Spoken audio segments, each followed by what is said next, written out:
Pauwi na kami. Nakas na ang legs ng ate Maxine.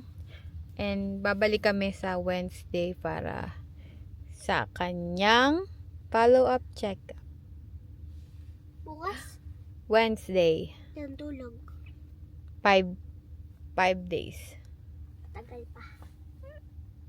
Ay, sus naman. Bakit naman tulala ang bebe namin na yan? Bibili akong dieter.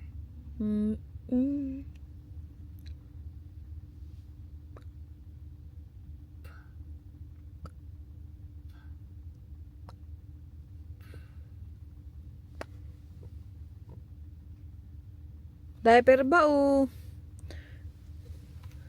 Magda-diaper ka or mag-ano na lang? Yung... ano tawag dun? Yung ano yan? Arenola. Ano yan? Aray ko, kaya pala masakit sa puwet. Ano yan? Bait naman ng bebe na yan. Tulala lang yan.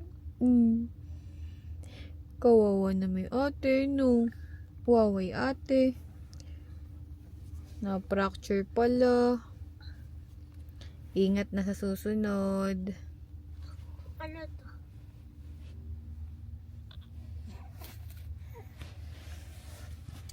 Si Chakia.